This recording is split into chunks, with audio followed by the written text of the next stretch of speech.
बंदी छोड़ सतगुरु रामपाल जी परमेश्वर जी की जय हो। परमपिता परमात्मा सारी सृष्टि के रचनहार, कुल मालिक, असंख्य ब्रह्मांडों के स्वामी, जगत गुरु, तीनों लोकों में प्रवेश करके सबका भरण पोषण करने वाले राजाधिराज, आत्माधार, नाथों के नाथ, देवों के देव महादेव, सर्वेश्वर महेश्वर, मृत्युंजय, अजरो अमर, आदि अनादि सनातनी प्रभु, जगत पिता जगदीश्वर, श्री श्री 1008 की उपाधि के वास्तविक अधिकारी, अकाल मूरत शब्द स्वरूपी राम वासुदेव, सर्वगतम ब्रह्म, परम पूज्य, प्रथम पूज्य, परम संत, परम पुरुष, परम धनी, परम दयालु, सत्य कबीर, हक्का कबीर, अल्लाह कबीर, अल्लाह अकबर, बाखबर, अल्लाह ताला, जगत के तारणहार, जगत के मुक्तिदाता, जगत के जगन्नाथ, हारे के सहारे, हिंदुओं के राम, मुसलमानों के अल्लाह, सिखों के वाहेगुरु, ईसाइयों के मसीह, दया के सागर दया निधि, करुणा के सागर करुणा निधि, स्वयंभू परिभू, संकट मोचन, कष्ट हरण, मंगल करण, दुख भंजन, अविगत कबीर, निर्विकार निर्विषम परमात्मा, अलय अलेख सतगुरु, आदि अनादि सतगुरु, असली मर्यादा पुरुषोत्तम, असली राम, असली कृष्ण, असली घनश्याम, असली मुरारी, राजाओं के राजा, महाराजाओं के महाराजा, शहंशाहों के शहंशाह, सम्राटों के सम्राट, भगवानों के भगवान, अल्लाहों के अल्लाह, प्रभुओं के प्रभु, मसीहाओं के मसीह, सच्चे वाहिगुरु, बाबाओं के बाबा, पीरों के पीर, सेठों के सेठ, जगत सेठ, सावड़ सा सेठ, सर्वगुण संपन्न, अनंत कोटि कलाओं के स्वामी, अनंत कोटि ब्रह्मांडों के नायक, योगियों में महायोगी, ध्यानियों में महाध्यानी, सिद्धों में परम सिद्ध, ज्ञानियों में तत्व ज्ञानी, ब्रह्म ज्ञानी, महाज्ञानी, परम ज्ञानी, सर्वश्रेष्ठ ज्ञानी, विज्ञानी, युवा कबीर, समृद्ध कबीर, असमवात, अमित ओजा, सच्चे रहनुमा, करीम अल्लाह, सुभान अल्लाह, दुनिया के अंतिम पैगंबर, 8 सितंबर 1951 से गांव धनाना, जिला सोनीपत, हरियाणा, भारतवर्ष की पावन भूमि पे प्रकट रियल कल की भगवान श्री नारायण साकार हरि बाबा साहेब स्वयंभू संत श्रोमणी सतगुरु रामपाल जी परमेश्वर जी के चरण कमल में साध संगति से जुड़े हुए देश विदेश से हम सभी सत्सेवक भाई बहनों का अनंत कोटि दंडोत प्रणाम। सत्साई भाई और बहनों, दया परमपिता परमेश्वर जी की, सारी सृष्टि के मालिक की, सारी सृष्टि के रचनहार की, जिन्होंने आज हम तुच्छ बुद्धि जीवों को, दो कोटि के प्राणियों को अपनी महिमा करने का मौका दिया है। जिस परमपिता परमेश्वर कबीर देव जो वर्तमान में सतगुरु रामपाल जी के रूप में धरती पर प्रकट हैं, जिनकी महिमा करने के लिए देवी देवता भी तरसते हैं, ब्रह्मा विष्णु महेश भी तरसते हैं, उस समर्थ कादर भगवान की महिमा करने का सौभाग्य आज आप और हम जैसे तुच्छ आत्माओं को इस कलयुग की बिचली पीढ़ी में नसीब हुई है।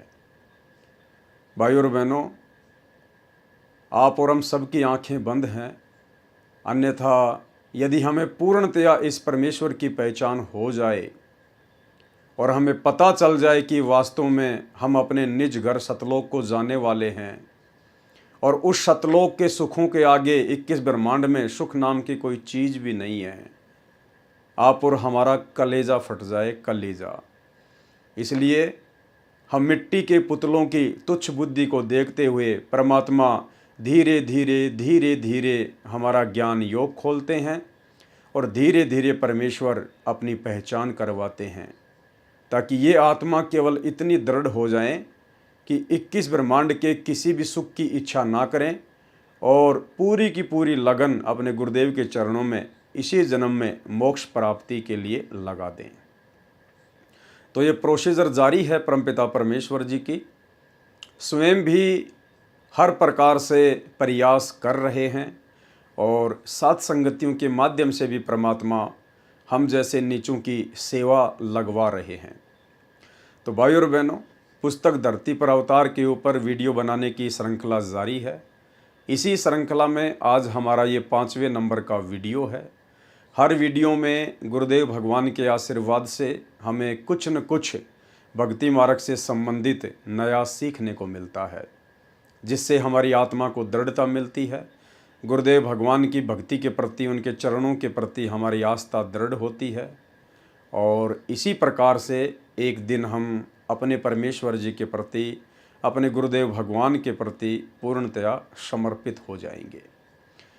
तो भाइयों और बहनों, आज हम आगे बढ़ेंगे वीडियो नंबर 5 पर, जिसमें नास्त्रेदमस जी की कुछ भविष्यवाणियों का जिक्र शेष रह जाता है और इन भविष्यवाणियों के अंतर्गत हमें अपने गुरुदेव भगवान की वास्तविक कबीर देव वाली स्थिति, परमात्मा वाली स्थिति भी समझ में आएगी।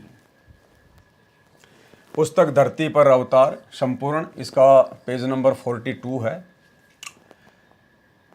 ठहरो ठहरो, स्वर्ण युग यानी राम राज्य आ रहा है। कौन कह रहा है? नास्त्रेदमस जी ने 15वीं शताब्दी में अपनी दिव्य दृष्टि से देखकर यह कह दिया था कि जब वो ठीक का समय आएगा, कलयुग की पिछली पीढ़ी का समय आएगा, जब कलयुग 5505 वर्ष बीत जाएगा, उस समय धरती पर राम राज्य आएगा। राम राज्य, स्वर्ण युग। ठहरो, स्वर्ण युग राम राज्य आ रहा है। एक अधेड़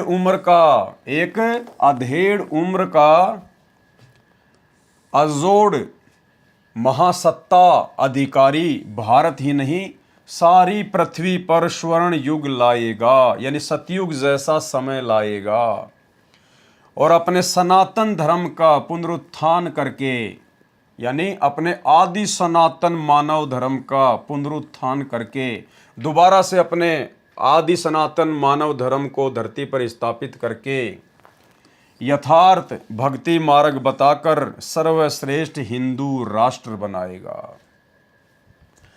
तत्पश्चात ब्रह्मदेश, पाकिस्तान, बांग्ला, श्रीलंका, तिब्बत, अफगानिस्तान, मलाया आदि देशों में वही सार्वभौम धार्मिक नेता होगा।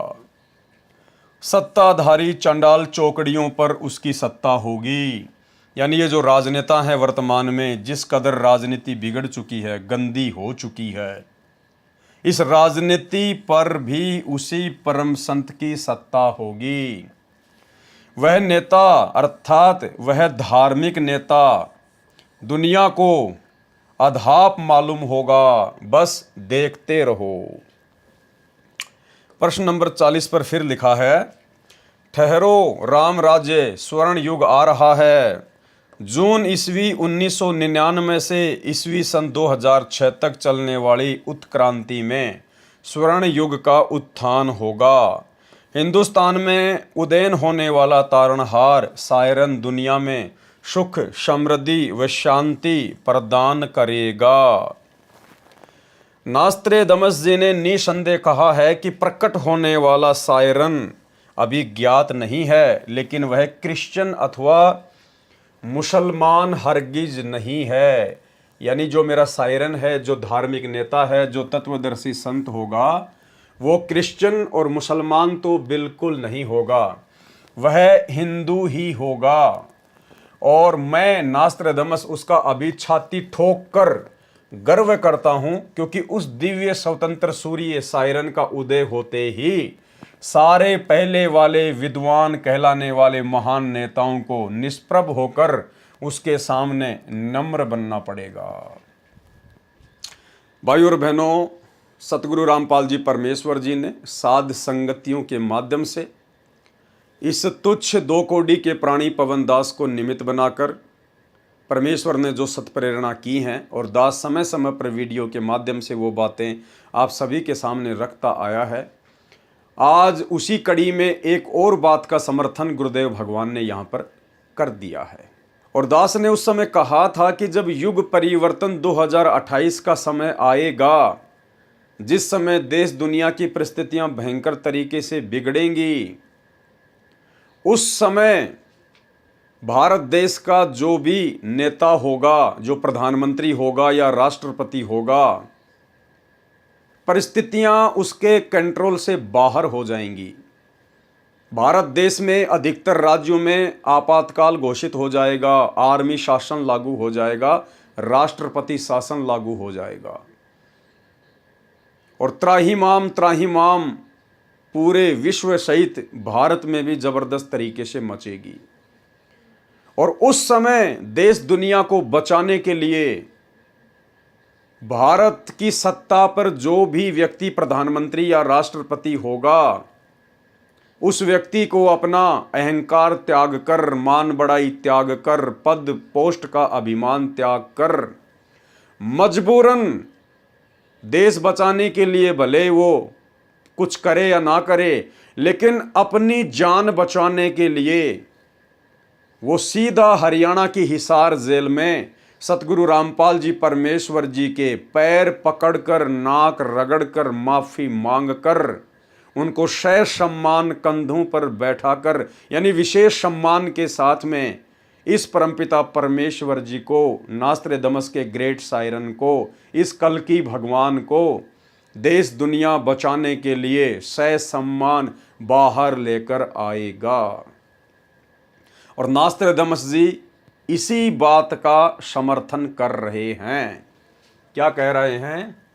पहले वाले विद्वान कहलाने वाले महान नेताओं को, पहले वाले कौन? युग परिवर्तन से पहले जिन बड़े बड़े राजनीतिक नेताओं की देश दुनिया में चर्चा होगी, जैसे वर्तमान में भारत देश के पीएम की विशेषकर भारत देश में बड़ी चर्चा है, उनको चाहने वाले उन्हीं को कल्कि भगवान समझ रहे हैं, विष्णु का अवतार समझ रहे हैं। नरेंद्र मोदी जी ही भारत को विश्व गुरु बनाएंगे, धर्म गुरु बनाएंगे, पता नहीं क्या क्या मनमुखी सोच लोग सोचते रहते हैं। तो वे लोग हैं पहले वाले विद्वान, जो वर्तमान में विद्वान पाक रहे हैं। पहले वाले विद्वान कहलाने वाले महान नेताओं को निष्प्रभ होकर, निष्प्रभ यानी शक्तिहीन होकर, उनके सामने, किसके सामने? सतगुरु रामपाल जी परमेश्वर जी के सामने, ग्रेट सायरन के सामने नम्र बनना पड़ेगा, झुकना पड़ेगा, घुटने टेकने पड़ेंगे, नतमस्तक होना पड़ेगा। वह हिंदुस्तानी महान तत्वद्रष्टा संत सभी को अभूतपूर्व राज्य प्रदान करेगा। यानी युग परिवर्तन के बाद में सतगुरु रामपाल जी परमेश्वर जी का ही साम्राज्य पूरी दुनिया पर होगा और अपने भक्तों को वे अभूतपूर्व राज्य प्रदान करेंगे। शासन व्यवस्था की बागडोर अपने भक्तों के हाथों में देंगे, ना कि वर्तमान के राजनेताओं के हाथों में देंगे, क्योंकि इनको तो सबने देख लिया। अगर इन राजनेताओं के पास कोई बुद्धि होती, कोई दिमाग होता, कोई समाधान होता, इनमें कोई पावर होती, तो परिस्थितियां ये लोग बिगड़ने ही ना देते। लेकिन उस समय परिस्थितियां इस कदर बिगड़ जाएंगी, ये लोग भी हाथ खड़े करके अपनी जान बचाने के लिए दौड़े दौड़े फिरेंगे। सभी को अभूतपूर्व राज्य प्रदान करेगा। वह समान कायदा यानी समान नियम, सभी के लिए समान रूप से मर्यादा, समान नियम बनाएगा। स्त्री पुरुष में, अमीर गरीब में, जाति और धर्म में कोई भेदभाव नहीं रखेगा, क्योंकि हम सब इसी परमपिता परमेश्वर जी के बच्चे हैं। हम सतलोक से भटकी हुई आत्माएं हैं। ये हमारे पिता हैं, सर्व आत्माओं के जनक हैं, और पिता कभी भी अपनी संतानों में किसी भी प्रकार का भेदभाव नहीं करता है, किसी पर अन्याय नहीं होने देगा। उस तत्वदर्शी संत का सर्व जनता विशेष सम्मान करेगी।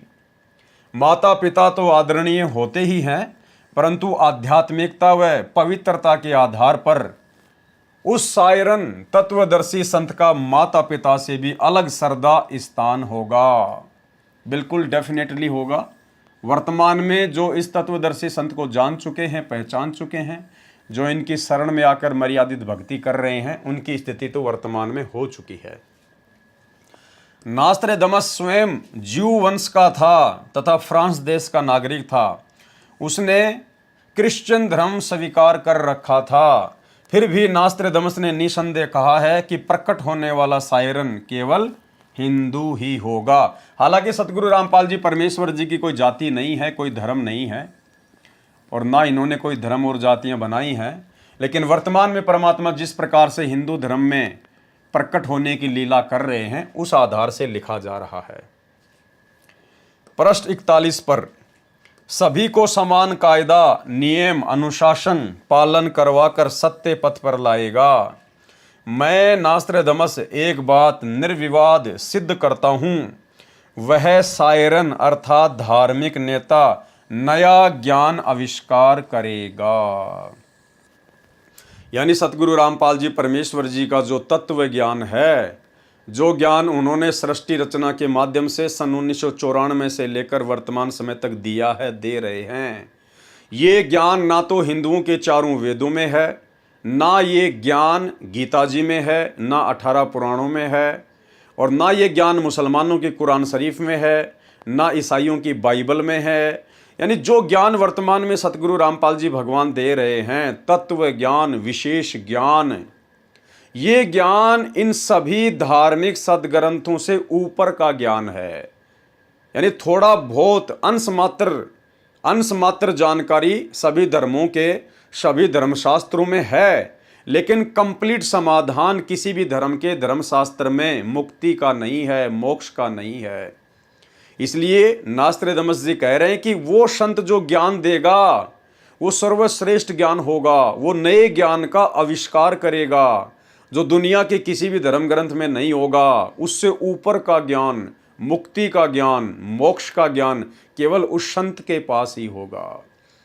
और गीता जी अध्याय 4 श्लोक नंबर 34 में जो 21 ब्रह्मांड का स्वामी है, भगवान है, राजा है, वो खुद हाथ खड़े कर रहा है कि भाई अर्जुन, अगर तुझे पूर्ण ज्ञान की प्राप्ति करनी है, कि देख भाई मेरे पास में पूर्ण मुक्ति का मार्ग नहीं है, मैं तो ब्रह्मलोक में रहता हूँ, अगर तूने ब्रह्मलोक में चलना है तो मेरे ओम नाम की कमाई कर ले, जो मैंने गीता अध्याय 8 श्लोक नंबर 13 में बोल दिया है। उसके बाद तेरे को ब्रह्मलोक से भी नीचे आने पड़ेगा, जो मैंने अध्याय 8 के श्लोक नंबर 16 में बोल दिया है कि ब्रह्मलोक पर्यंत सभी आत्मा पुनरावृत्ति में है, यानी जन्म मरण तेरा नहीं मिटेगा। अगर तुझे पूर्ण और शाश्वत सुख प्राप्त करना है, अविनाशी लोक की प्राप्ति करनी है, यदि तुझे कभी दोबारा जन्म मरण में वापस नहीं आना है, तो किसी तत्वदर्शी संत की खोज कर, उसको भली भांति दंडोत प्रणाम कर, उसको प्रसन्न करने से वो तत्वदर्शी महात्मा तुझे तत्व ज्ञान का उपदेश करेंगे। तो भाई वेद, गीता, कुरान, पुराण, बाइबल की तो बातें छोड़ दीजिए, इन सब का जो जनक है काल ब्रह्म, उसने भी हाथ खड़े कर दिए कि मेरे पास भी वो पूर्ण ज्ञान नहीं है, वो ज्ञान तो उस तत्वदर्शी संत के पास मिलेगा।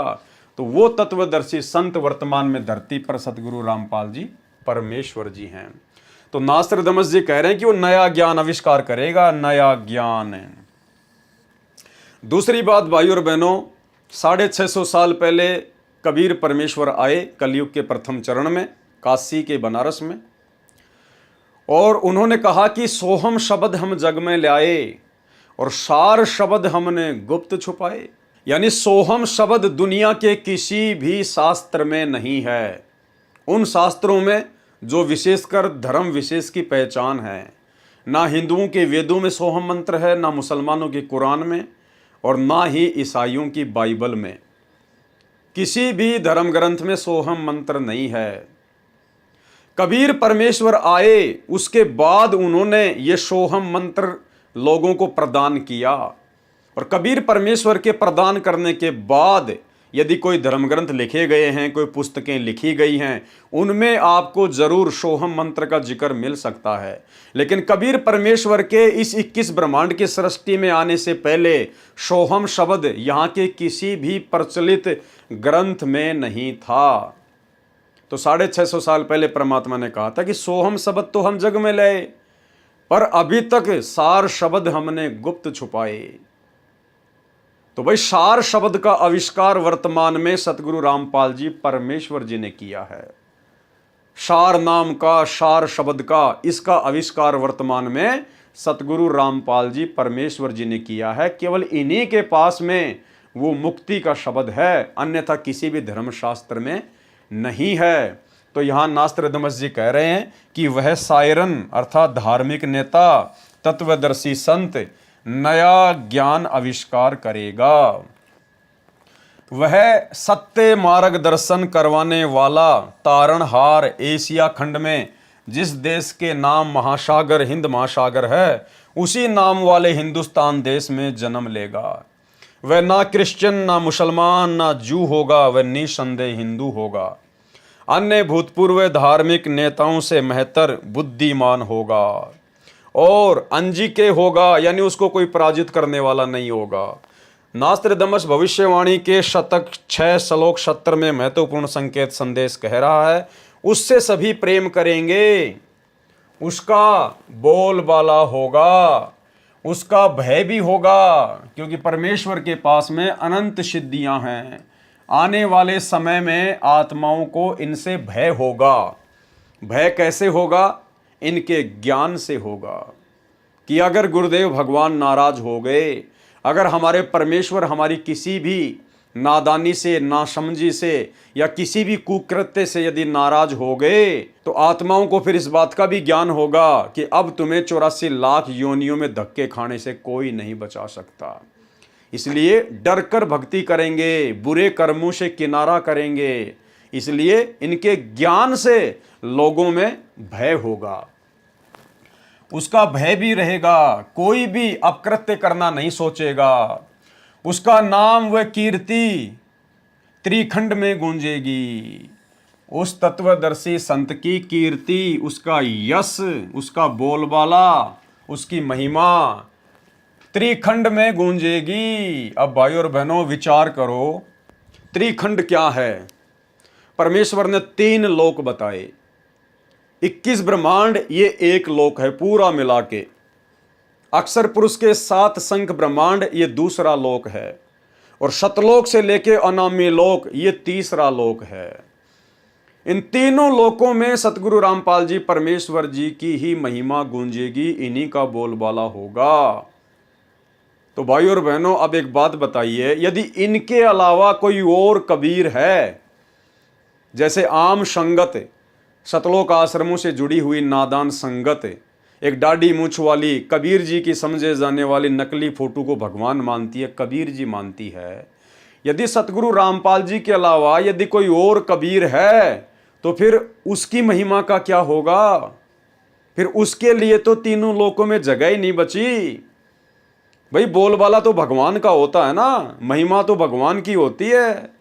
और नास्त्रदमस जी कह रहे हैं कि त्रिखंड में, तीनों लोकों में उसी की महिमा होगी। उसी की महिमा किसकी? ग्रेट सायरन की, तत्वदर्शी संत की, सतगुरु रामपाल जी भगवान की। तो भाई इनके अलावा और कोई भी भगवान नहीं है, कोई भी कबीर नहीं है। और यदि इनके अलावा कोई दाढ़ी मूंछ वाला कबीर कहीं बैठा है, तो फिर इनकी महिमा नहीं हो सकती, क्योंकि फिर भगवान से बड़ा कौन होता है? तो नास्त्रदमस की भविष्यवाणी को भी झूठ नहीं कह सकते।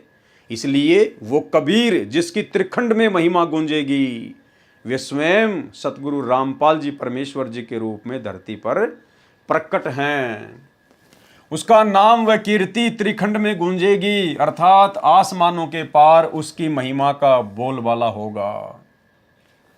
अब तक अज्ञान निंद्रा में गाढ़े सोए हुए समाज को तत्व ज्ञान की रोशनी से जगाएगा।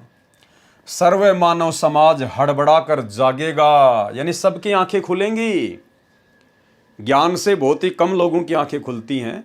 ज्ञान से तो अभी तक सतगुरु रामपाल जी परमेश्वर जी की खुद की 90% संगत की ही आंखें बंद पड़ी हैं। जब वो भय वाला वातावरण पूरी दुनिया में आएगा, युग परिवर्तन के समय में हर तरफ मौतों का तांडव होगा, उस समय लोगों की आंख खुलेंगी, हड़बड़ा कर जागेंगे कि हम जिन पत्थरों के भगवानों के ऊपर आश्रित होके बैठे थे, आज वो भगवान ढूंढने से भी दिखाई नहीं दे रहे। हम जिन मंदिरों में जा जाके भगवानों के आगे घंटियां बजा रहे थे, मस्जिदों में मज़ारों पर जाके चादरें चढ़ा रहे थे, गुरुद्वारों में पाठ कर रहे थे, चर्चों में जाके यूं किया करते थे, आज वो कोई भी भगवान ढूंढने से भी दिखाई नहीं दे रहा। अब कैसे जान बचेगी? हमने तो समय बर्बाद कर दिया, अपनी भक्ति बर्बाद कर दी। हमने तो पत्थरों को, मुर्दों को भगवान मान मान के अपना जीवन बर्बाद कर लिया। और उस समय अपनी जीवन रक्षा के लिए, अपने परिवार की रक्षा के लिए मजबूरन लोगों को सतगुरु रामपाल जी परमेश्वर जी की शरण में आना पड़ेगा। सर्व मानव समाज हड़बड़ा कर जागेगा, उसके तत्व ज्ञान के आधार से भक्ति साधना करेगा, सर्व समाज से सत्य साधना वो करवाएगा, जिस कारण सर्व साधकों को अपने आदि अनादि स्थान सत्य लोक में अपने पूर्वजों के पास ले जाकर वहाँ स्थायी स्थान प्राप्त करवाएगा, अर्थात वारिस बनाएगा। इस क्रूर भूमि काल लोक से मुक्त करवाएगा, ये शब्द बोल उठेगा। नंबर 4, यह हिंसक क्रूर चंद्र महाकाल कौन है, कहाँ है, ये बात सायरन तत्वदर्शी संत ही बताएगा। यानी आज इस पृथ्वी पर आकर और यथार्थ रूप में ब्रह्मा विष्णु महेश के माता पिता कौन हैं, दुर्गा का पति कौन है, ये ब्रह्म कौन है, गीता का ज्ञान किसने बोला, काल कौन है, शैतान उसी को कहते हैं, वो सबके सामने प्रकट क्यों नहीं होता है, गुप्त क्यों रहता है, वो कहाँ से आया हुआ है, क्या उसने गलती की थी, ये सारी बातें कौन बताएगा, वो तत्वदर्शी संत ही बताएगा। यह हिंसक क्रूर चंद्र महाकाल कौन है, कहाँ है, ये बात सायरन अर्थात तत्वदर्शी संत ही बताएगा। उस क्रूर चंद्र से वह सायरन ही मुक्त करवाएगा। सायरन अर्थात तत्वदर्शी संत के कारगिर्द में इस भूतल की पवित्र भूमि हिंदुस्तान में स्वर्ण युग का अवतरण होगा, फिर वह पूरे विश्व में फैलेगा। यानी सबसे पहले भारत देश में परमेश्वर जी का ज्ञान फैलेगा, सबसे ज़्यादा अनुयायी इनके भारत देश में बनेंगे, उसके बाद फिर पूरे विश्व में इनका ज्ञान फैलेगा। उस विश्व नेता और उसके सद्गुणों की उसके बाद भी महिमा गाई जाएगी। यानी गुरुदेव भगवान के सतलोक गमन के बाद भी हजारों वर्षों तक धरती पर इनकी महिमा गाई जाएगी। जैसे आज विष्णु अवतार श्री रामचंद्र जी की लाखों वर्षों बाद भी महिमा गाई जाती है, उनके नाम के मंदिर बनाए जाते हैं, पूजा पाठ की जाती है, राम नवमी मनाई जाती है, जबकि वे तो काल के पुत्र विष्णु के अवतार थे, छोटी सी शक्ति, एक आत्मा, एक जीव। और ये परमेश्वर, ये ग्रेट सायरन, ये तत्वदर्शी संत, ये स्वयं ब्रह्मा विष्णु महेश के दादाजी हैं, काल और दुर्गा के पिताजी हैं।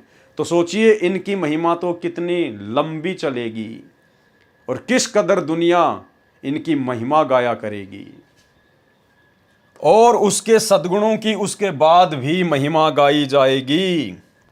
उसके मन की शालीनता, विनम्रता, उदारता का इतना रेल पेल बोलबाला होगा कि इससे पहले नमूद किए हुए शतक 6 श्लोक 70 के आखिरी पंक्ति में किया हुआ उल्लेख कि अपना शब्द खुद ही बोल उठता है और शायरन की ही जुबान बोल रही है कि शायरन अपने बारे में बस 3 ही शब्द बोलता है। एक, विजयी, ज्ञाता। भावार्थ है कि संत रामपाल दास जी महाराज 3 शब्द अर्थात नाम देकर सर्व को मोक्ष प्राप्त कराएंगे। जैसे 2 शब्द सतनाम के हैं, जिनमें एक ओम तथा दूसरा सत्य जो सांकेतिक है, उसे संत रामपाल दास जी महाराज जी ही बताने के अधिकारी हैं, अन्य नहीं। तीसरा आदि नाम, जिसे सार नाम भी कहते हैं, यह भी गुप्त है, संत रामपाल दास जी ही बताएंगे। इनके साथ और विशेषण न चिपकाएं, मुझे मंजूर नहीं होगा। यानी लेखक लिख रहा है कि संत रामपाल जी 3 बार में नाम दीक्षा देंगे और 3 बार की नाम दीक्षा के अलावा कोई और शब्द ना चिपकाया जाए, कोई और दीक्षा ना दी जाए, अन्यथा उस संत को मंजूर नहीं होगा। कौन लिख रहे हैं? सतलोक आश्रम मैनेजमेंट हरियाणा वाले। भाई फिर आप लोग 4थी बार की दीक्षा क्यों दे रहे हैं? फिर आप लोग 4थी वाली दीक्षा क्यों दे रहे हैं? यहां तो आप जी लिख रहे हैं कि खाली सतनाम तक, सार नाम तक ही दीक्षा दी जाएगी। तीसरा आदि नाम, जिसे सार नाम भी कहते हैं, यह भी गुप्त है, संत रामपाल दास जी बताएंगे। इनके साथ और विश्लेषण न चिपकाएं, मुझे मंजूर नहीं होगा। तो आप लोग सतलोक आश्रम वाले इन सतलोक आश्रमों में भगत समाज को 3 के अलावा वो 4था नाम सार शब्द क्यों दे रहे हैं भाई 1-1 लाख रुपए में? ये 4था विश्लेषण फिर आप लोग जबरदस्ती संगत पे क्यों चिपका रहे हो 1-1 लाख रुपए लेकर? तो भविष्यवाणी तो क्या कह रही है और आप लोग क्या कर रहे हो भाई साहब? तो ये मनमाना आचरण है वर्तमान में गुरुदेव की गैर हाजिरी में। इन सतलोक आश्रमों में जो चौथा नाम दिया जा रहा है सार शब्द, ये जबरदस्ती का विश्लेषण चिपकाया जा रहा है नास्त्रदामस की भविष्यवाणी के अनुसार।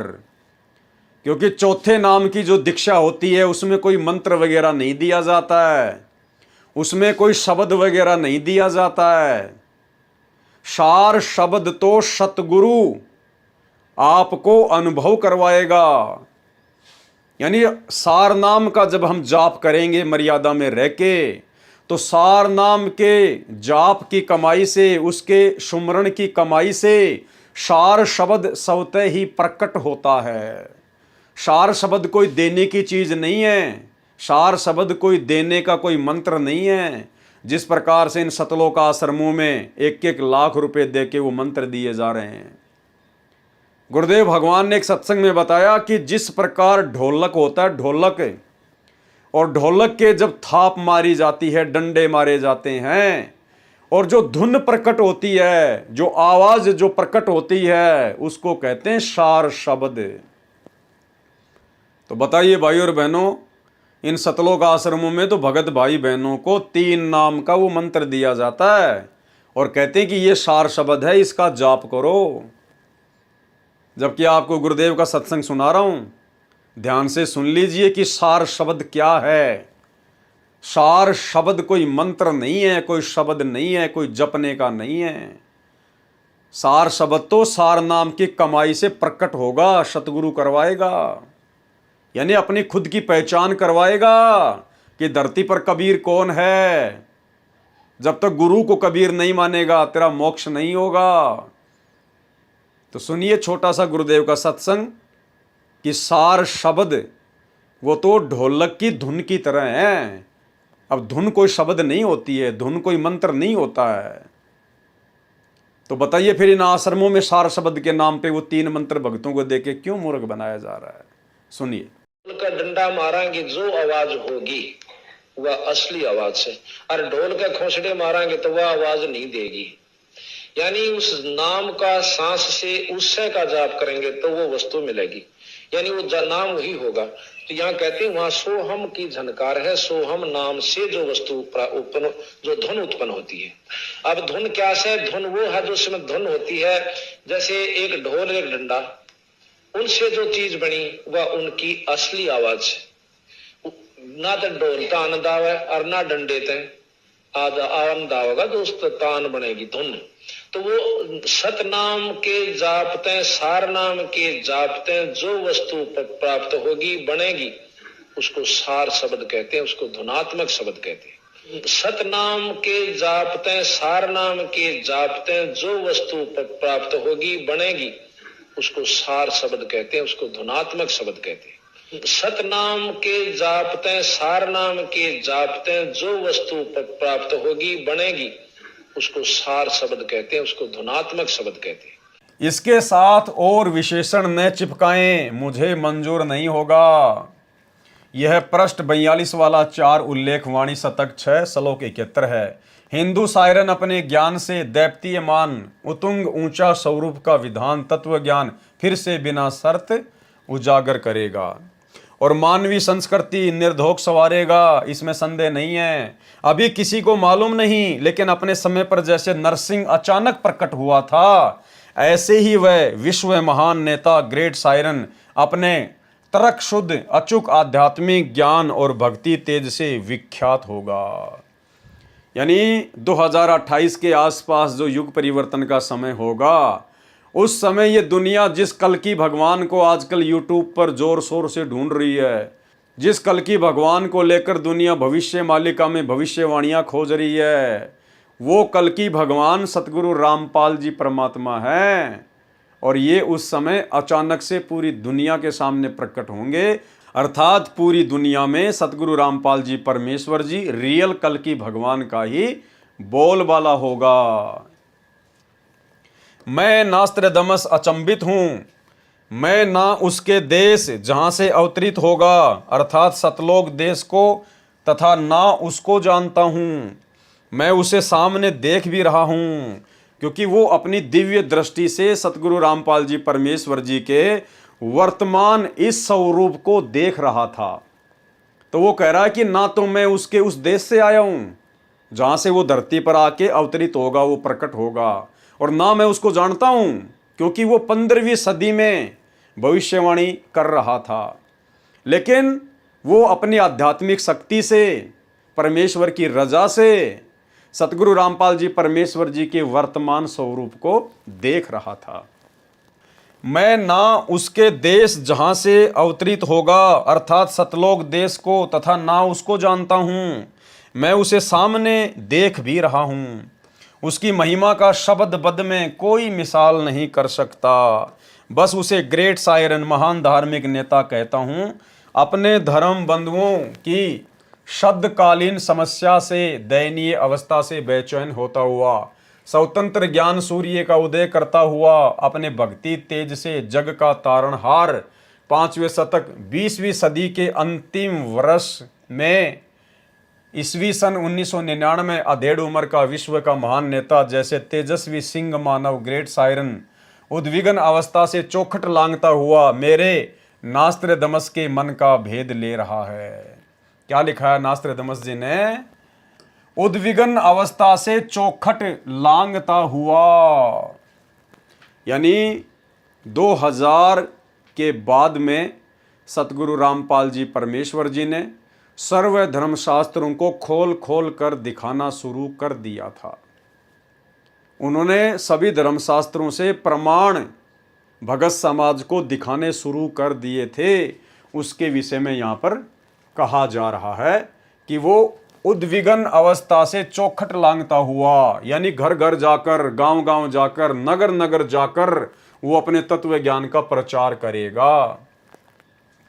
और मैं उसका स्वागत करता हुआ आश्चर्यचकित हो रहा हूँ, उदास भी हो रहा हूँ, क्योंकि उसका दुनिया को ज्ञान न होने से मेरा सायरन तत्वदर्शी संत उपेक्षा का पात्र बन रहा है।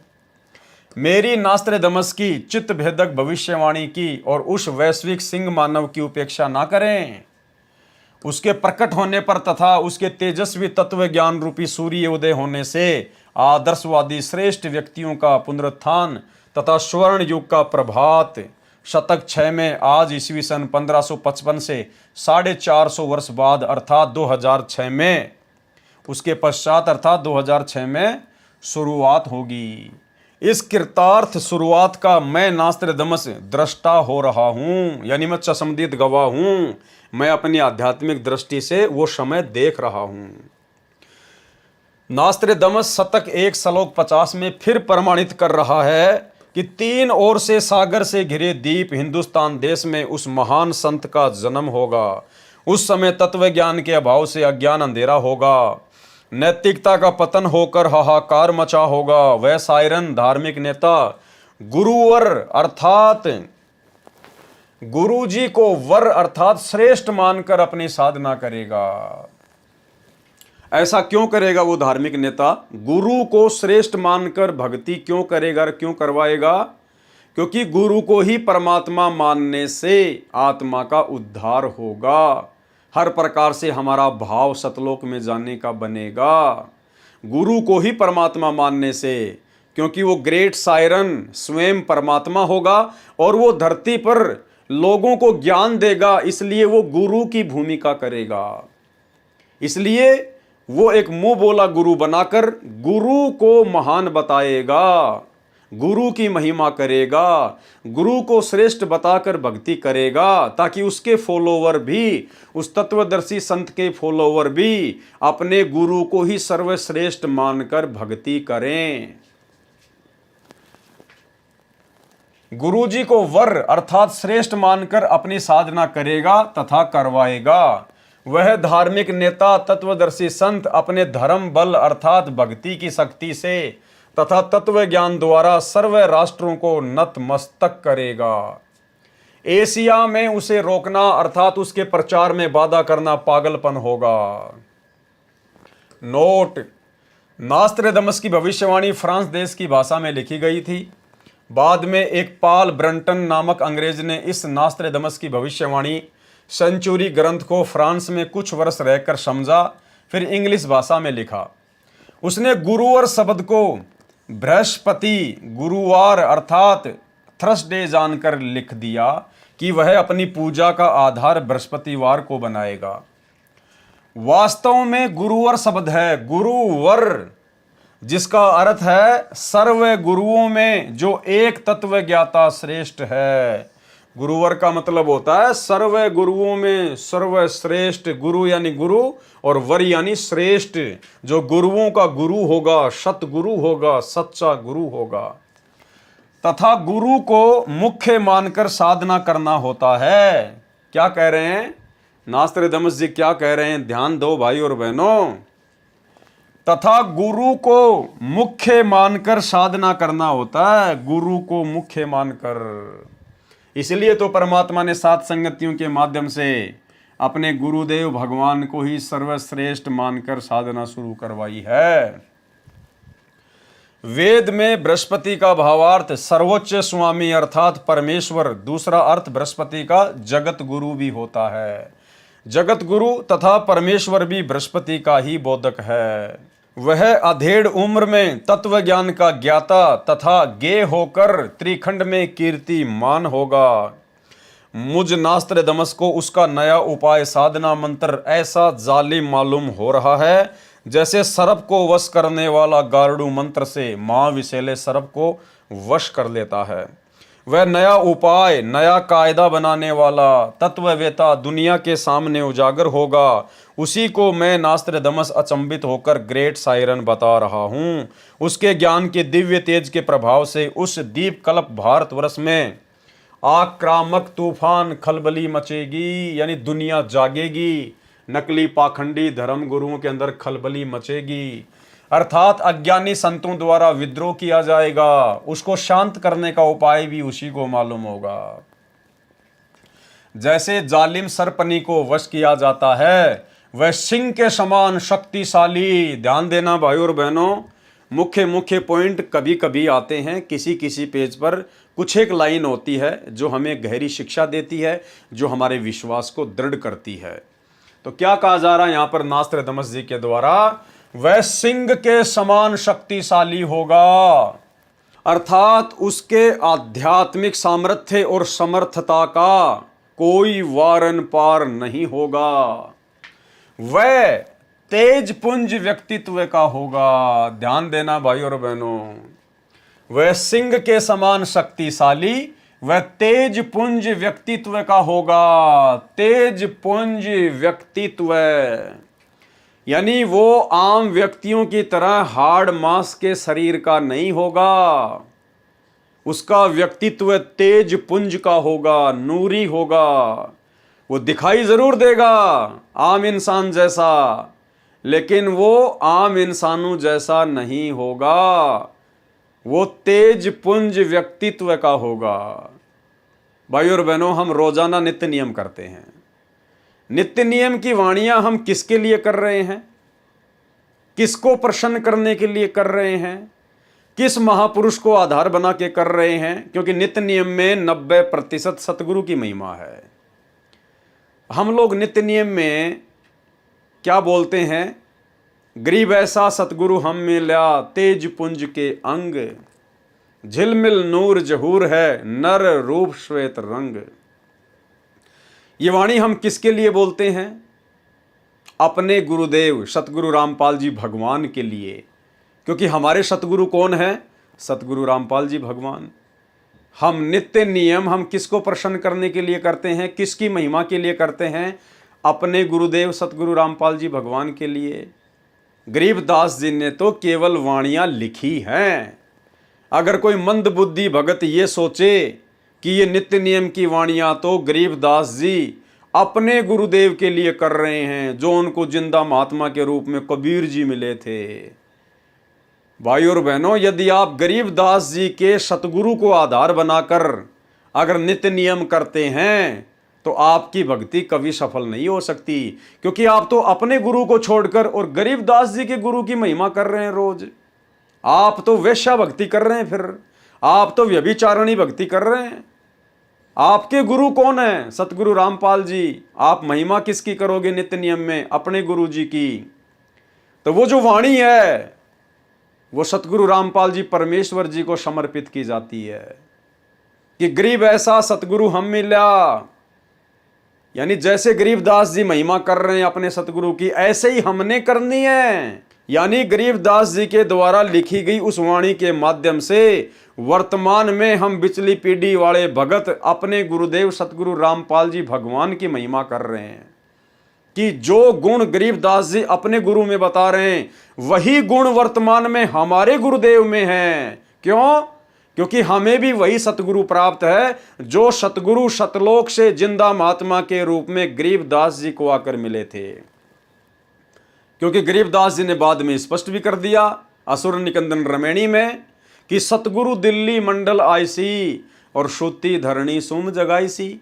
आदरणीय गरीबदास जी कह रहे हैं कि मुझे जो सतगुरु मिले थे वो आगे चलकर दिल्ली मंडल में आएंगे। 8 सितंबर 1951 को गांव धनाना, जिला सोनीपत, हरियाणा में। तो गरीबदास जी को जो सतगुरु प्राप्त था वही सतगुरु तो आज आप और हमें प्राप्त हैं सतगुरु रामपाल जी के रूप में। तो नित्य नियम के माध्यम से हम गरीबदास जी के सतगुरु की नहीं बल्कि अपने पूज्य सतगुरुदेव भगवान की महिमा करते हैं। हम उनके व्यक्तित्व के विषय में बखान कर रहे हैं कि हमारे गुरु जी के अंग कैसे हैं, हमारे गुरुदेव का शरीर कैसा है। गरीब ऐसा सतगुरु हम मिला, तेज पुंज के अंग, जिनकी बॉडी के पार्ट तेज पुंज के हैं, हार्ड मांस के नहीं हैं। गरीब ऐसा सतगुरु हम मिला, तेज पुंज के अंग। और जस्ट उसके आगे दूसरी वाणी, गरीब ऐसा सतगुरु हम मिला, तेज पुंज की लोय। लोय यानी शरीर, बॉडी। कि आज हमें बिचली पीढ़ी में सतगुरु रामपाल जी के रूप में वह समर्थ सतगुरु मिला है जिनका तेज पुंज का शरीर है, तेज पुंज की लोय। और तन मन अर्पूं शीस को, होनी होए सु होए।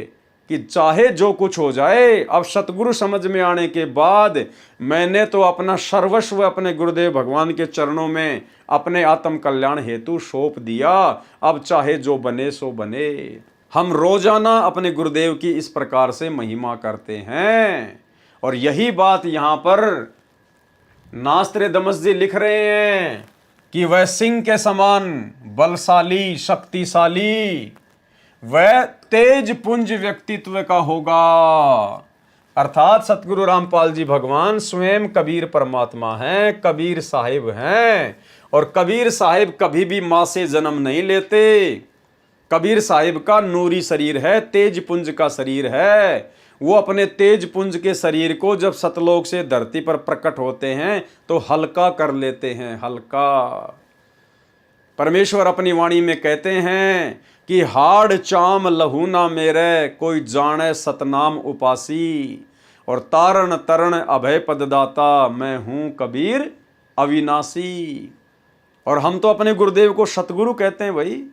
तो सतगुरु की परिभाषा क्या कहती है? ना सतगुरु जननी जने, और जाके मां ना बाप, पिंड ब्रह्मंड से रहित हैं। यानी हाड़मास का शरीर नहीं है, ना वहां तीनों ताप। तो सतगुरु रामपाल जी परमेश्वर जी को गांव धनाना, जिला सोनीपत, हरियाणा में इंद्रोमाई की कोख से जन्म लेकर आया हुआ कोई आम व्यक्ति मानने की भूल ना करें। रह जाओगे यहीं किस ब्रह्मांड में धक्के खाने के लिए। ये परमेश्वर है, इस काल के लोक से अपनी आत्माओं को छुड़ाने के लिए स्वयं आता है। किसी और की औकात नहीं जो काल कसाई से आत्मा छुड़ा के सतलोक ले जाए। तो भाई और बहनों, स्पष्ट कर दिया यहाँ पर नास्त्रेदमस जी ने।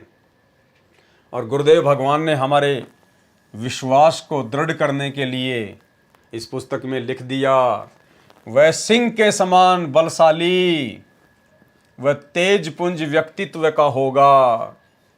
यह मैं नास्त्रेदमस स्पष्ट शब्दों में बता रहा हूं। नास्त्रेदमस जी कह रहे हैं, मैं साफ साफ कह रहा हूं स्पष्ट शब्दों में, इसमें कोई मिलावट मत समझ लेना, नहीं तो धोखा खा जाओगे। मैं नास्त्रेदमस स्पष्ट शब्दों में कह रहा हूं कि वह कुंडलिनी शक्ति धारण किए हुए है। आगे स्पष्ट शब्द यह है कि जिस समय वह सायरन, जिस महासागर में दीप कल्प है, उसी देश के नाम पर महासागर का भी नाम है, हिंद महासागर। विशेषता ये होगी कि उस देश की भुजंग सर्पणी शक्ति, कुंडलिनी शक्ति का पूर्ण परिचित ट्रू मास्टर होगा। वह सायरन महान धार्मिक नेता, उदार मत वाला, कृपालु, दयालु, दैप्तियमान, सनातन साम्राज्य अधिकारी, आदि पुरुष, सत्य पुरुष का अनुयायी होगा। अब नास्त्रदामस जी को इतना ज्ञान नहीं था बेचारे को कि वह स्वयं सत्य पुरुष होगा या सत्य पुरुष का अनुयायी होगा। उसकी सत्ता सार्वभौम होगी, यानी उसका साम्राज्य पूरी पृथ्वी पर होगा। उसकी महिमा, उपाय, गुरु श्रद्धा, गुरु भक्ति अर्थात गुरु बिना कोई साधना सफल नहीं होती, इस सिद्धांत को दृढ़ करेगा। क्या कहा गया है? गुरु श्रद्धा, यानी गुरु में पूर्ण श्रद्धा हुए बिना, और गुरु भक्ति अर्थात गुरु बिना कोई साधना सफल नहीं होती, इस सिद्धांत को दृढ़ करेगा। और सात संगतियों के माध्यम से परमात्मा इसी सिद्धांत को दृढ़ करवाने के लिए उस कागज की समझे जाने वाली दाढ़ी मूछ वाली कबीर जी की नकली फोटो को सभी भाई बहनों के घरों से बाहर निकलवा दिया है। अन्यथा जब तक वो फोटो रहेगी तब तक गुरु को ही श्रेष्ठ मानकर संगत कभी भक्ति नहीं कर सकती। और ना ही उस फोटो के रहते सहते कबीर जी की उस नकली फोटो में यदि आपकी आस्था रहेगी तो गुरु जी में आपकी पूर्ण श्रद्धा नहीं हो पाएगी। गुरु जी में पूर्ण श्रद्धा नहीं होगी, और गुरु में ही पूर्ण श्रद्धा हुए बिना हम मोक्ष प्राप्त नहीं कर सकते। गुरु श्रद्धा, गुरु भक्ति अर्थात गुरु बिना कोई साधना सफल नहीं होती, इस सिद्धांत को दृढ़ करेगा। अब भाइयों और बहनों देखो, विचार करने की बात है। परमात्मा कहते हैं शब्द सैन सतगुरु की पहचान है, पावे अटल सुहाग रे। परमेश्वर जी बार बार अपने सत्संगों में कहते हैं, दास आपको सत्संग सुनाएगा भी। गुरुदेव भगवान कहते हैं कि वो परमात्मा अज्ञान अंधेरे को हटाने के लिए, वो परमात्मा अज्ञान अंधेरे को हटाने के लिए तत्वदर्शी संत के रूप में प्रकट होकर, तत्वदर्शी संत के रूप में प्रकट होकर और अपनी नेक आत्माओं को आकर मिलता है। ये उसका विधान है, विधान। यानी गुरुदेव भगवान ने कबीर जी का फाइनल विधान बता दिया। विधान का मतलब होता है फिर उसमें इधर उधर की बातें नहीं होती, मीन मेख नहीं होती। पहले आप ये छोटा सा सत्संग सुन लीजिए, 30 सेकंड का सुनिए। पुण्यात्माओं, अज्ञान को हटाने के लिए परमात्मा स्वयं आते हैं और वो एक तत्वदर्शी संत की भूमिका करते हैं, यानी तत्व ज्ञान प्रचार करते हैं। अच्छी आत्मा को मिलते हैं, उनको अपने सामर्थ्य से परिचित कराते हैं। ये विधान है परमात्मा का। तो भाई और बहनों, वीडियो आपने सुना। वीडियो में सिर्फ इसी बात पे जोर दिया गया कि परमात्मा का विधान क्या है। विधान है कि वो परमात्मा सतलोक से तत्वदर्शी संत की भूमिका निभाते हुए खुद ही प्रकट होता है, अज्ञान अंधेरे को अपने तत्व ज्ञान के प्रचार प्रसार से दूर करता है और अपनी नेक आत्माओं को आकर मिलता है। ये विधान है कबीर भगवान का। अब यदि सतलोक आश्रमों से जुड़ी हुई 90% संगत ये माने कि कबीर जी तो सतलोक में बैठे हैं, क्योंकि 90% संगत तो आज भी वो दाढ़ी मूछ वाली कबीर जी के नकली फोटो को ही कबीर जी मानती है। इसलिए तो जून के महीने में उसका कबीर प्रकट दिवस मनाती है और अपने गुरु जी का 8 सितंबर को अवतरण दिवस के बहाने जन्मदिन मनाती है। तो भाई बहन जो सतलोक आश्रमों से जुड़े हुए हैं, उनके अनुसार यदि आज कबीर जी स्वयं ना आकर और संत रामपाल जी को भेज दिए हैं, जैसा कि वो जानते हैं, समझते हैं, उनका मानना भी है कि कबीर जी नहीं आए सतलोक से, उन्होंने संत रामपाल जी को अपनी शक्ति देके भेज रखा है। तो भाई इसका मतलब फिर आप 90% भाई बहन जो इन आश्रमों से जुड़े हुए ना, आप नेक आत्मा नहीं हो और ना ही आप लोगों का मोक्ष हो सकता है। क्योंकि अभी आपने जो वीडियो सुना उसमें परमात्मा का विधान बताया गया है कि वो परमात्मा तत्वदर्शी संत की भूमिका में अज्ञान अंधेरे को हटाता है और नेक आत्माओं को आकर मिलता है। किनको? नेक आत्माओं को। तो आप लोगों के अनुसार वो कबीर जी तो आज धरती पे आए नहीं जिनको आप कबीर मानते हो, दाढ़ी मूछ वाले को। और उनका विधान है कि वो अपनी नेक आत्माओं को आके मिलता है। तो आज वो आए नहीं तो आप लोगों को मिले नहीं, और आप लोगों को मिले नहीं इसका मतलब आप लोग नेक आत्मा नहीं हो। और नेक आत्मा नहीं हो तो फिर तुम सतलोक कैसे चले जाओगे? अब बताओ, अगर कोई गलत बात बोली जा रही है तो। गुरु जी ने विधान बता दिया कि वो परमात्मा अपने नेक आत्माओं को आके मिलता है, उसका विधान है। तो आप लोगों के अनुसार यदि वो दाढ़ी मूछ वाला ही कबीर है तो भाई वो तो आप लोगों को आज आके मिला ही नहीं, क्योंकि संत रामपाल जी के तो कोई दाढ़ी मूछ वगैरह नहीं है। तो आप तो नेक आत्मा नहीं हो, क्योंकि आपको तो कबीर जी आके मिले नहीं सतलोक से। आपको तो संत रामपाल जी मिले आके, इनको आप कबीर मानते नहीं। तो भाई और बहनों, उस वीडियो में यह भी कहा गया है कि वो तत्वदर्शी संत के रूप में प्रकट होता है और अपनी नेक आत्माओं को आके मिलता है, ये उसका विधान है। तो आज तत्वदर्शी संत की भूमिका कौन कर रहा है? नेक आत्माओं को आके अपना तत्व ज्ञान आज कौन समझा रहा है? अज्ञान अंधेरे को 13वां कबीर पंथ चला के कौन मिटा रहा है? सतगुरु रामपाल जी। तो ये स्वयं ही कबीर भगवान है। गुरु श्रद्धा, गुरु भक्ति अर्थात गुरु बिना कोई साधना सफल नहीं होती। इस सिद्धांत को दृढ़ करेगा तत्व ज्ञान का सत्संग करके प्रथम अज्ञान निंद्रा में सोए अपने धर्म बंधुओं हिंदुओं को जागृत करके अंधविश्वास के आधार पर साधना कर रहे श्रद्धालुओं को शास्त्र विधि रहित साधना का बुर्का फाड़ कर गूढ़ गहरे ज्ञान तत्व ज्ञान का प्रकाश करेगा। अपने सनातन धर्म का पालन करवा कर समृद्ध शांति का अधिकारी बनाएगा। तत्पश्चात उसका तत्व ज्ञान संपूर्ण विश्व में फैलेगा। उस महान तत्वदर्शी संत के ज्ञान की कोई भी बराबरी नहीं कर पाएगा।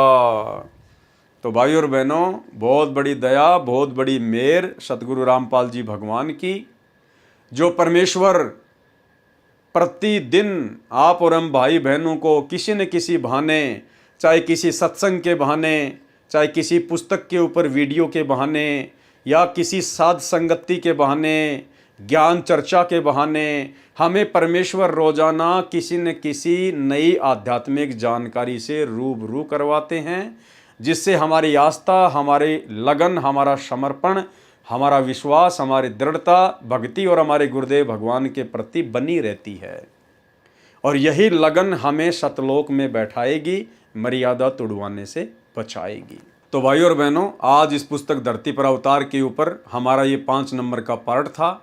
आज के वीडियो में केवल हम इतनी ही चर्चा कर पाएंगे, और इसके बाद कल रात्रि 9 बजे हम इसके पार्ट नंबर 6 पर लाइव आएंगे। तब तक गुरुदेव भगवान हमें आज्ञा दे, इजाज़त दे, आशीर्वाद दे। बंदी छोड़ सतगुरु रामपाल जी भगवान की जय हो।